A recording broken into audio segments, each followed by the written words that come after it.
Welcome. Today we should be looking at pancreatitis, and in this tutorial we'll enhance your understanding of its pathophysiology, the causes, the clinical presentation, diagnostic workup, and the current management strategies.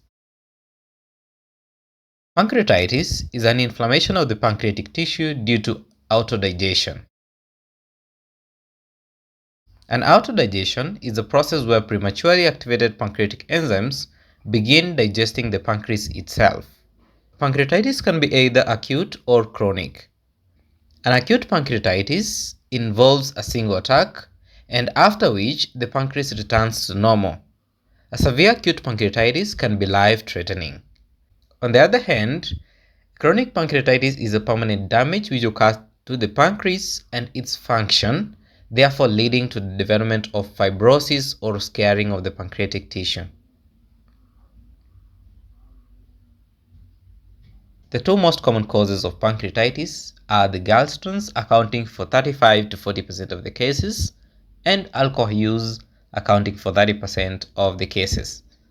However, the other causes for pancreatitis include an autoimmune pancreatitis, hypertriglyceridemias, post-endoscopic retrograde cholangiopancreatography or ERCP, a genetic risk, pancreatic duct injury, and some medications. The I get smashed mnemonic stands for idiopathic causes, gallstones, ethano, trauma, steroids, mumps, autoimmune, scorpion stings, hypercalcemia or hyperlipidemias, ERCP, and drugs.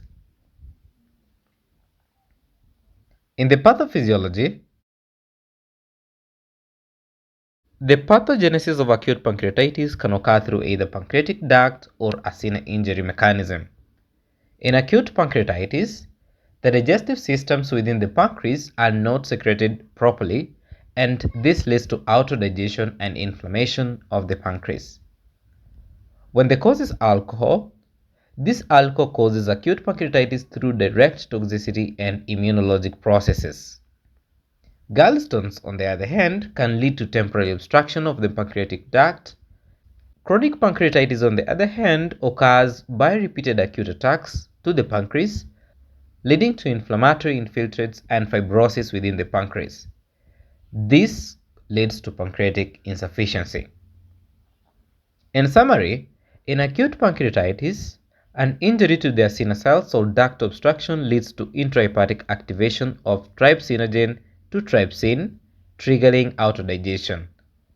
This results to local inflammation and systemic inflammatory response or a systemic inflammatory cascade.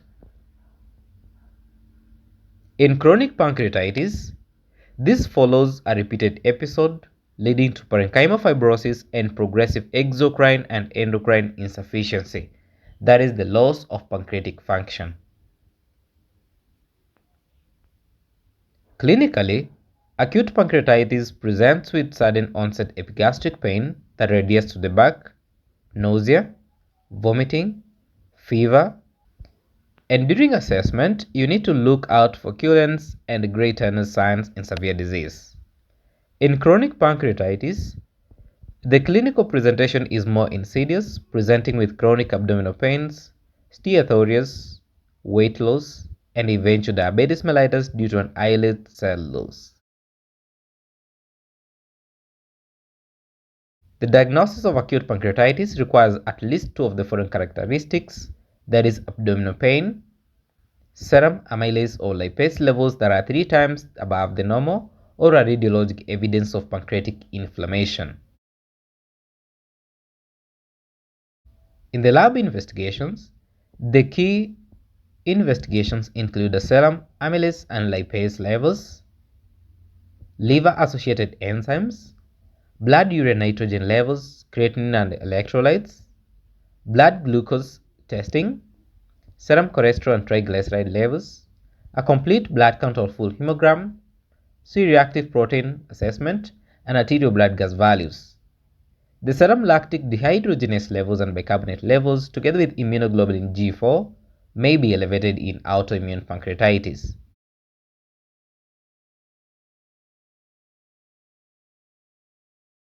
Initial imaging studies include an abdominal ultrasound to assess the gallstones. A CT scan or an MRI is indicated for evaluating complications or certain diagnoses, and an ERCP is reserved for biliary obstruction or a therapeutic intervention.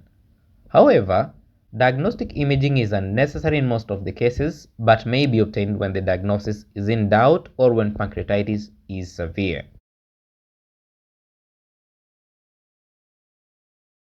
The severity of pancreatitis is stratified into either a mild pancreatitis where there is no complications, moderate pancreatitis where there is transient organ failure or dysfunction, and a severe case of pancreatitis where there is persistent organ failure for more than 48 hours. This classification guides the intensity of care.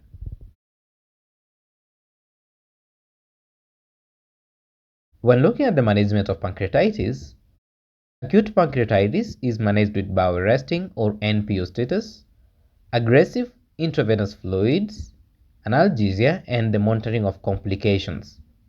Antibiotics are not routinely used unless there is an infection suspected in these patients. Chronic pancreatitis management includes an alcohol abstinence, low-fat diet, pain control in these patients, enzyme therapy, and a management of diabetes mellitus, together with a proper glycemic control.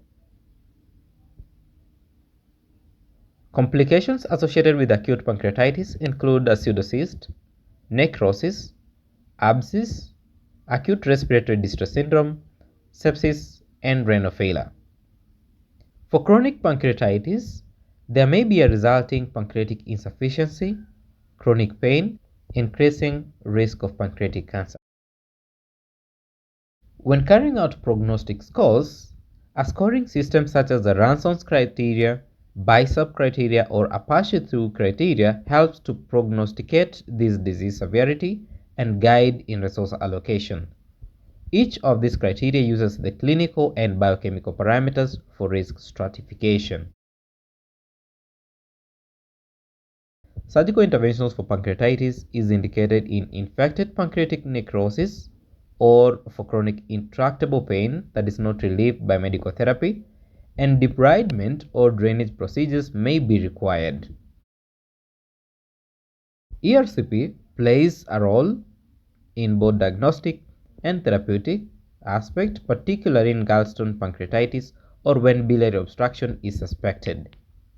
However, caution is needed due to its potential cause of pancreatitis.